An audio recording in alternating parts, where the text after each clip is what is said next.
Hello, welcome to Bendigo Decides. It's been a while. Yeah. I'm Lewis Adams, this is Tom O'Callaghan. and we're here to talk state politics for another time. Another time. It's a bit surreal saying time instead of week or month or whatever. Yeah, at least on works. my other podcast is fortnightly, so even though they get recorded all over the shop, I can just say fortnight. Alright, what's on the agenda for today? Well, in the last week or so, the Greens have announced a candidate for Bendigo East. We've also had Elise Chapman maybe running, the prospect being brought up in the papers. She's been considering it. She's been considering it. She's heard. It just depends on some family issues whether she runs or not, but she's pretty keen to run. I think she's been fairly ambitious to run in a couple of campaigns. That's her ambition. So I would imagine that it's, if not a likelihood, then maybe there's at least you could probably say that she might run. Do you feel that if she's going to run now would be the time after being a bit more in the news than normal not too long ago? Depends on whether how much she wants to campaign on the stuff about the mosque. Yeah. Because she's really... The thing about Elise Chapman right now is that she's really been pegged with this mosque stuff in a way that even Helen Leach, the other councillor who opposed the mosque stuff, really hasn't. You've even got New Matilda, for example, has run a couple of articles about her in a national stuff. And I mean, that's a left-wing stuff. She's right-wing. But, that's probably having someone from New Matilda screaming at you it's probably a good compliment for a right-wing politician. Yeah, if she's going to have an issue that's going to divide people, that's definitely an issue. Yeah, and she won't be able to walk away from that in the campaign. I think that she's really, whenever she speaks, whenever she does any stuff, people are just going to be bringing up the mosque stuff. Whenever she does a debate, that's going to be an issue that comes up. And maybe that's okay for her. I don't think that she'd be too fussed by that. In fact, maybe she would welcome it. Maybe it's a way of her being able to speak to certain conservative values voters, but then maybe not. Maybe you don't want to. Maybe you want to have your run defined by other things. And if she wants to do that, then she's probably going to have to wait. She does seem pretty certain on her views on this topic, so yeah. That can be a point in her favour when it does come up. Yeah, and I mean it's not. For you look at what she's been saying, she's certainly not backed away from that issue, as you've said. She's certainly been really forward in terms of voicing the concerns of the anti-mosque protesters, and not just in terms of the anti-mosque stuff, but she's also talked about broader issues. I think to do with whether there should be a mosque in Bendigo and other things. You can't walk away from it, I guess, is what I'd be saying. You probably wouldn't be able to talk about... She'd want to have a platform based on her experience over the 2 or 3 years that she's now sat on council, which is about a couple more things than just the mosque stuff. She's also championed a couple of other issues, probably the really big one being the Golden Square pool, in which she did a fantastic job, standing up for those people who wanted the Golden Square pool to remain open. Everybody was saying then in that debate that, oh no, you've got to close the pool, it's not going to work, you can't have the community running this facility. But she stuck to her guns, and she was really the spearhead of that on council. No other councillor. Other councillors were involved in it, but she was really the shining light there. The other issue that she'd be talking about is Fortuna, because she did champion that. Unfortunately there she's got the hunger strike, which would probably be a problem for her, maybe a problem anyway, going on a hunger strike to try and get what you want. It's probably not, I wouldn't think, would be a strength, an electoral strength. But then maybe it is, anyone who underestimates Elise Chapman is doing so at their own peril, because she's like the Energizer Bunny. She just keeps going and going. She doesn't stop. There's a comparison. If she does go forward and choose to run, which at this stage looks likely, I'd say. Possibly, yeah. It's a strong possibility. Then she is going to have her years of experience on the council to answer for the better or worse, depending on the issue.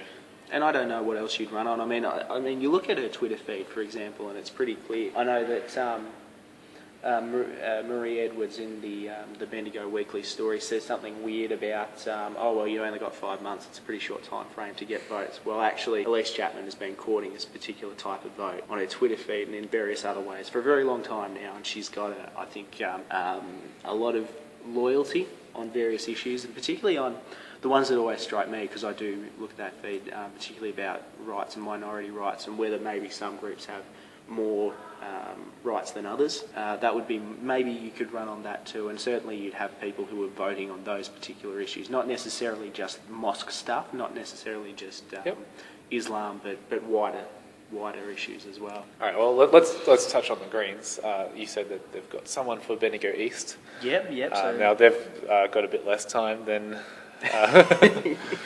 Well, we've got Jennifer Alden. We still don't know who is going to be running in Bendigo West, but I'm told that there's probably going to be a candidate there. In fact, it looks really likely. I don't know exactly what they're waiting for yet, or whether they've decided exactly who's running, but Jennifer Alden is now going to be running for Bendigo East. She actually has a lot to do, a fairly long history with the Greens, founded one of the local branches in this region, has been involved in quite a lot of policy stuff, actually ran in the upper house area, Northern Victoria region at the last state election. And she's had a lot to do with policy, not just in terms of Greens policy, but also for what's it called, Women's Health, Loddon Malley, Chief Executive Officer, and she was a Vic Health Senior Policy Advisor. So, pretty good. I think with policy kind of people who are really good at policy stuff, the next question is, are they going to be able to really communicate with Greens voters in that really passionate way? Because it's one thing to have your head around the policy. The next challenge is to be able to really express that in a way that's going to capture Greens voters' imaginations, but particularly be able to tap into that discontent within the Labor Party, that discontent over the radicalised version of Labor, the left-wing Labor's being eaten out, all that kind of stuff. And there's a lot of people, of course, who want to switch their votes. And the problem that Labor has is that there's a lot of people who are now moving to the Greens. And so really the question is, can you speak in that passionate way that's going to grab those people and really just pull them into the tent? And that's something that Greens does have a tradition of having people in their leadership who are very good at public speaking. Yeah, Bob Brown, Lee Rhiannon. Adam Babb. Yeah, yep. So, it's the big challenge. But, hey, she's got her head around the policy in a way that most local candidates don't. Most local candidates will probably tell you off air that nobody should expect them to have their heads around every issue, every idea, every possible scenario for a policy to play out. Really, particularly for somebody like Jennifer Alden, she's really there to help the race in the upper house. Really, that's what you're there to stump for, and to talk about issues, and maybe to speak to issues that other parties and other political candidates might not want to talk to. That could give her an edge in any potential debates. Yeah, absolutely. Yeah, and probably too, in door knocking, which is, the big thing. I don't know how much door knocking, say, the Greens would do as compared to the major parties. Yep. But hey, you have someone there who can actually say, well, actually, this is how the policy should play out, and can give numbers and other things too. Could probably answer most questions that random house people will give. Yeah, that's right. Well, yeah, and particularly on the issues that she's really interested in, particularly health services and access to health services, which, of course, if you've been senior policy advisor at Vic Health, then you're probably going to know everything about, know that policy area backwards. It looks like the Greens are really going to run on a series of policy reforms around railway systems in Victoria. I think they'd like to see more regional rail connections, and also solar panels too. So they'll be the policy areas to watch, but the big question is, can you get your head around the rhetoric and really galvanise support? So we've got a new candidate, we've got a potential new candidate. Yeah. What else has been happening since the last time we caught up? Well, we know that the Palmer United Party is possibly going to run candidates here. They've got approval to run candidates across Victoria now, and I think in every seat. So we might see a Palmer United Party candidate or two in banging around Bendigo. And Palmer himself has definitely been in the news a bit more lately. Yes, since taking up his job. Yes, yeah. Yeah, look, it's very interesting. I don't know how serious Palmer is going to be about this stuff, given that really his support base is really up north. It's really in Queensland in particular, and maybe northern New South Wales. But hey, maybe he'll come down here and really make a go of it. Really try and open up Victoria's politics in a way that maybe we haven't seen before. Yeah, well, at the very least, I think what we can see is that he's laying the groundwork for the future of his party in this state. Yeah. Well, he wanted to have it the last election. He wanted to. Well, he was talking about trying to form government. I don't think he was ever quite serious about that, but certainly you can never tell with him, though. You can't tell, can you? The other interesting thing to look at, particularly with the mosque stuff at the moment, will be to watch the space in with Jack Lyons on the mosque stuff, and just see which way he ends up going. I think that I've been thinking about this a bit. I've been thinking about all this speculation about Chapman running and whether she doesn't, and whether she does stuff on the mosque and all this kind of stuff. I think that the Liberal Party might end up having a problem with the mosque vote. It is against the anti-mosque people. You've had Matthew Guy, the planning minister, come out and really strongly back the pro mosque development people. Yep. And being really keen on having a mosque. But it is going to be a rallying point for certain conservative elements of the right. And I just feel like at the moment there's almost this angling going on in terms of, well, you saw it in the paper, in the Bendigo Weekly, there's all this talk about preferences. Who's giving preferences? Has anybody had any preference conversations yet? Which is kind of silly because we don't even know if the Nationals are running. So why would the Liberal Party be talking about preferences? Why would the Labor Party be talking about preference deals yet when we don't even know if the Greens are running, who's going to be running where? It's a bit early for that.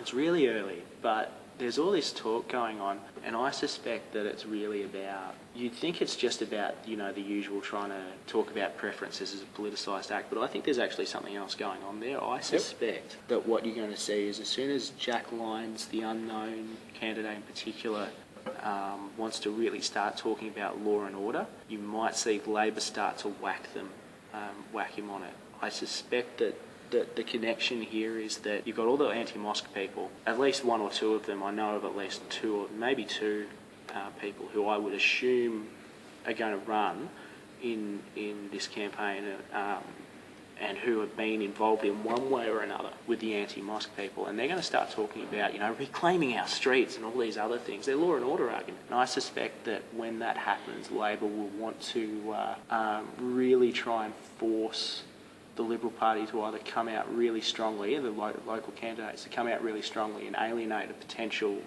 voters who might otherwise at least put, the Liberals up higher on the ticket, or alienate all these business people who are pretty annoyed about about this stuff, who have very strong views about the mosque. They want to see it built, and I think there's a lot of business people in Bendigo particularly, and other people too, religious people, who are fairly alarmed about this conversation about the mosque. It really feels like there could be some potential divides along Liberal lines because of this whole issue. Well, I mean, business people, they vote Liberal, obviously, and there's a bunch of these ultra-conservative people are probably a bit disillusioned with the Labor Party, which is why Katter's party and Palmer's parties and other parties are coming up, these maverick politicians come up, and people are much more likely to vote for them. But still, you risk dividing your vote, really wedging that vote, wedge politics. Potentially, it's a potential thing. I don't know how you would respond to that, but I think that there will come a point in this campaign where I think Jack Lyons in particular, the unknown candidate, who will really have to make a declaration one way, either really strongly slap down the mosque stuff or kind of obfuscate. And I think if he does that, then, well, either way, I think he might have issues with his own party, particularly in Bendigo West, because Bendigo West has put forward in the past more conservative, socially conservative candidates. I don't know whether those same candidates would support or not support the mosque, but what I'm saying is you've obviously got even within the local branch itself, some fairly conservative-leaning people who want to select candidates. it's definitely going to be a hard issue to dodge for those who don't really want to make a stand on it. Yeah, and so you look at Marie Edwards and Jacinta Allen and even Lisa Chesters, they have no problem talking about it. They're all from the left wing of the party, of the Labor Party, from the left-leaning factions. They're people who are going to personally support the mosque, and they're members of the party of a party that supports the mosque. So it's a bit easier for them. Yeah, and there's money involved too. They could raise funds Yep. by talking about this stuff too, which is a pretty important thing right now. You want to have enough money for the end of the campaign. You don't want to run out, and this is the kind of thing that really mobilises left-wing voters. We're getting even closer to the election. There's still a few months left, but it's at that point where a lot of the main run contenders really should have people. Yep. But we're missing a few. Like Greens are obviously going to be announcing their other candidate pretty soon. The Nationals haven't said anything. They haven't said anything. I'm not sure what's happening there. Not sure if they're running anybody or not. Like I find it hard to believe that they'd sit this one out.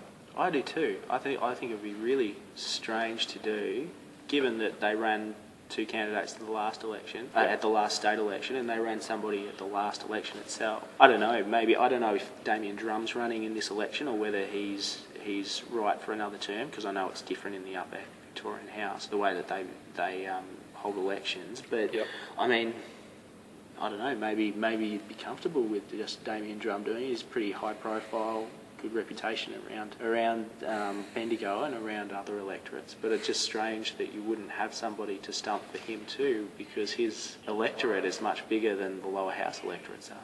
Yeah, that's right. So yeah, I'm not sure, and I don't know who else. I think the impression I'm getting from some of the other candidates who I've spoken to is that they're not expecting there to be heaps of micro-party candidates. I guess we'll just have to wait and see on those, whether we get any micro-parties or whether we get independents. We'll just have to wait and see, I guess. Big shrug from Tom. You would assume that this is the point where anyone else who is going to run should at least have, if they haven't put their name forward yet, have their plan in mind. Yeah, you'd think so, but then Alan Howard from Family First at the last election just decided a couple of months out. He just kind of heard somebody talking about something and just on a whim decided that he'd run. Once he was in, he was, full throttle, I guess. But, I guess that with the micro-party candidates, they can really speak to one issue. Yeah. So maybe you can just say to candidates, well, in this debate or in various issues, you'll have to speak to my issue. You'll at least have to have an answer to it. There's also the question of raising the finances. Yeah, and that's the other thing too, in terms of effectively getting votes too, is you need to have some kind of plan. You need to have some kind of assistance. Maybe that's a problem for a lot of micro parties, that you don't really have that capacity to even door knock, and that's a big thing in this electorate still.